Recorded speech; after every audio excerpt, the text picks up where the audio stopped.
दोस्तों इंडिया में एक एवरेज आदमी की एक साल की इनकम लगभग 4 लाख रुपए है और अगर उसके पास एलन मस्क जितनी वेल्थ हो जाए तो वो इंसान लगभग 5,50,000 साल तक सरवाइव कर सकता है। अगर एक आम इंसान अपनी सैलरी का 50% हिस्सा सेव करे तो भी उसे 11 लाख साल लग जाएंगे एलन मस्क जितनी वेल्थ बनाने में। ठीक है, हमें ये समझ में आ गया कि एक आम इंसान दुनिया के सबसे अमीर आदमी जितनी वेल्थ तो नहीं बना सकता, पर अगर बात की जाए 1 करोड़ रुपए की तो ये तो कमाना आसान होगा ना। चलो ये भी देख लेते हैं। अगर एक इंजीनियर जो साल के लगभग 6 लाख रुपए कमाता है तो उसे 16 साल लग जाएंगे 1 करोड़ रुपए कमाने के लिए, और अभी तो मैंने उसके रेंट, फूड, ट्रेवल, बाकी के एक्सपेंशन जोड़े ही नहीं। अगर आप एक सैलरीड एम्प्लॉय हो और यदि किसी कारण से आपकी अचानक जॉब चली जाए, क्योंकि प्राइवेट नौकरी में सिक्योरिटी नहीं होती, आप लोगों को पता ही होगा कुछ महीने पहले गूगल, ट्विटर, फेसबुक जैसी बड़ी बड़ी कंपनियों ने भी हजारों की संख्या में लोगों को जॉब से निकाल दिया था। तो आप कितने दिनों तक अपनी सेविंग से सरवाइव कर सकते हो?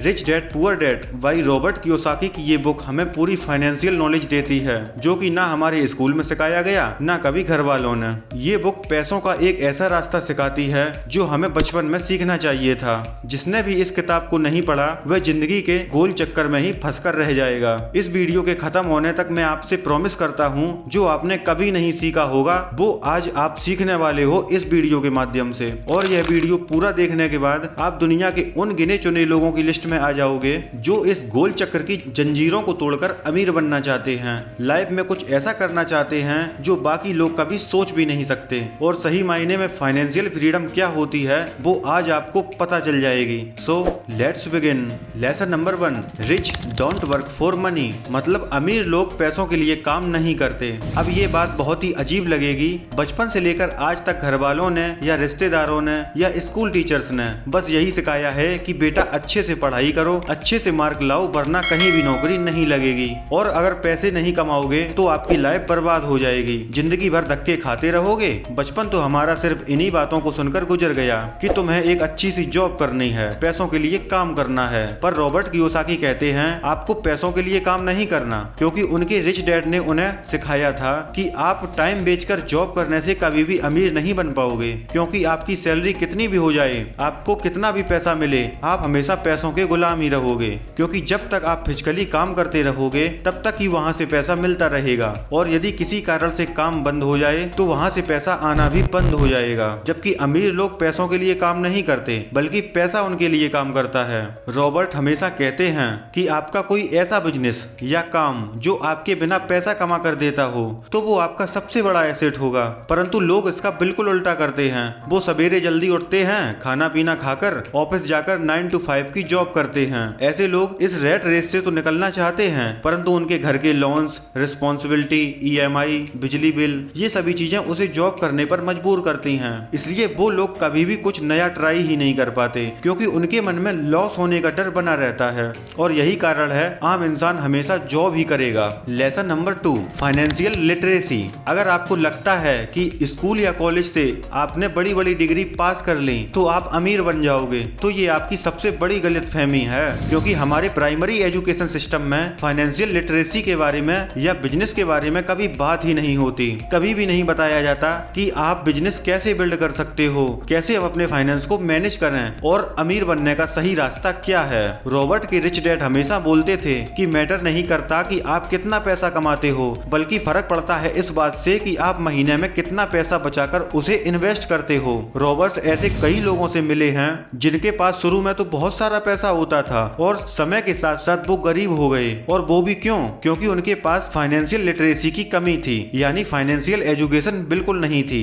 देखो दोस्तों, दुनिया में 3 तरह के लोग होते हैं, पुअर क्लास, मिडिल क्लास और रिच क्लास। इन तीनों लोगों का पैसों का नजरिया भी अलग अलग होता है। सबसे पहले आते हैं पुअर क्लास लोग। इन लोगों की इनकम का बेसिक जरिया सिर्फ फिजिकल वर्किंग से होता है। ये लोग पूरे दिन जी तोड़ मेहनत करते हैं और फिर भी इनकी इनकम इतनी कम होती है कि इनकी इनकम का 100% हिस्सा फूड्स और सरवाइव करने में ही चला जाता है। इसलिए इनके पास सेविंग्स नाम की कोई चीज ही नहीं होती। दूसरे एसेट बनाना या सेविंग करना तो इनके लिए एक सपने जैसा होता है जो कभी पूरा नहीं हो सकता। इनमें से ज्यादातर लोग पूरे दिन मजदूरी करते हैं और शाम को इन्हें एक बोतल वाइन या शराब चाहिए होती है जिससे इन्हें अच्छी नींद आ सके। अब आते हैं मिडिल क्लास फैमिली, जिन्हें लोग आम आदमी भी कहते हैं। इंडिया में ही नहीं बल्कि पूरे वर्ल्ड में मिडिल क्लास लोगों की पॉपुलेशन कंपटीशन सबसे अधिक है। मिडिल क्लास लोगों की कमाई का ज्यादातर हिस्सा रेंट, EMI, बिजली बिल जैसी चीजों में ही निकल जाता है। इन लोगों में सबसे बड़ी प्रॉब्लम होती है इनकी मेंटलिटी। ये लोग दूसरों के सामने शोबाजी के चक्कर में क्रेडिट कार्ड से शॉपिंग करते हैं। कुछ लोग सिर्फ दुनिया को दिखाने के लिए कार्रवाई कर लेते हैं और फिर पूरी जिंदगी लोन या EMI भरते रहते हैं। अब ऐसा नहीं है कि इनके पास पैसे ना हो,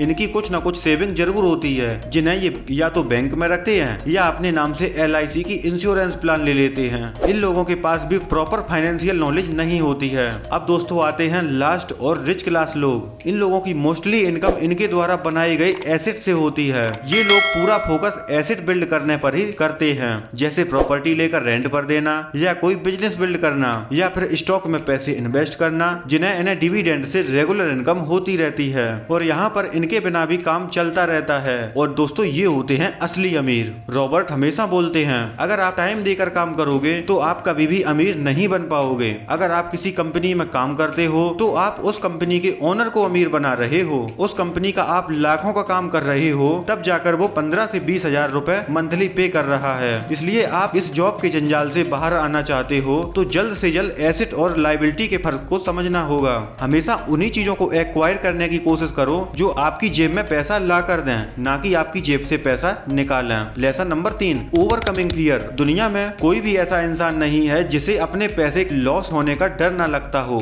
और ना ही कोई ऐसा अमीर है जिसे कभी भी लॉस ना हुआ हो। परंतु फिर भी अमीर लोग रिस्क लेकर इन्वेस्ट करते हैं और अपने एसेट बिल्डिंग पर ही ध्यान देते हैं। परंतु मैं ऐसे कई लोगों से मिला हूँ जिन्होंने अपनी डर की वजह से पैसों को कभी इन्वेस्ट ही नहीं किया। रॉबर्ट बोलते हैं यदि आप अपने 20 की एज में हो तो आप बिल्कुल आसानी से अमीर बन सकते हो क्योंकि आपके पास टाइम बहुत ही ज्यादा है। परंतु यदि आप अपनी 30 की एज में होते हो तो आपके पास काफी सारी रिस्पॉन्सिबिलिटी आ जाती है और आपकी शादी भी हो चुकी होती है। आप ना तो ज्यादा सेविंग कर सकते हो और ना ही ज्यादा रिस्क ले सकते हो। यही कारण है रॉबर्ट के पुअर डैड ने कभी भी रिस्क नहीं लिया और ना ही कभी इन्वेस्ट किया। हर किसी इंसान को अमीर तो बनना है परंतु रिस्क लेकर इन्वेस्टमेंट करना कोई नहीं चाहता। इसलिए हम सभी लोग पैसों के टॉपिक को अवॉइड कर देते हैं। अगर आप फेलियर का सामना नहीं कर पाओगे तो सक्सेस कैसे हो पाओगे। Lesson number 4, everything is not risky. Robert बोलते हैं बहुत से लोग लाइफ में जो सोचते हैं वो करते ही नहीं क्योंकि उन्हें लगता है एवरीथिंग इज रिस्की। लोगों को लगता है कि हमें तो बस एक सिक्योर जॉब करना है, कहीं अमीर बनने के चक्कर में सब कुछ लुटा ही ना दें, और इसलिए वो कभी कुछ नया ट्राई ही नहीं करते। रॉबर्ट कहते हैं तुम्हारी अभी जो भी थिंकिंग है उसको जस्ट अपोजिट कर दो। सोचना होगा अगर तुम जॉब करते रहोगे तो तुम नहीं तुम्हारा बॉस अमीर होता जाएगा, और यदि तुम कोई बिजनेस बिल्ड कर लेते हो तो यहाँ आपको स्टार्टिंग में तो बहुत ज्यादा परेशानियों को सामना करना पड़ेगा, परंतु इसके बाद एक गोल्डन टाइम भी आएगा और जब तुम काम भी नहीं कर रहे होगे तब भी तुम पैसा कमाते रहोगे। और अंत में ये बुक हमें ये सिखाती है कि अभी तुम्हारी पोजीशन जो भी हो आपको इन प्रिंसिपल को फॉलो करना ही है और वो करना है जो मोस्टली लोग करने से डरते हैं। कुछ समय बाद पॉसिबल है आप भी अपने शहर के रिचेस्ट पर्सन में से एक होंगे। तो दोस्तों उम्मीद करता हूँ आपको ये वीडियो भी पसंद आई होगी, और अगर इस वीडियो से 1% की भी वैल्यू मिली हो तो वीडियो को लाइक करके चैनल को भी सब्सक्राइब कर देना। हो सके तो वीडियो को अपने दोस्तों घर वालों को जरूर शेयर करें जिससे हमारा देश फाइनेंशियल नॉलेज में पीछे ना रहे। अब मिलते हैं दोस्तों अगले वीडियो में, तब तक के लिए जय हिंद जय भारत।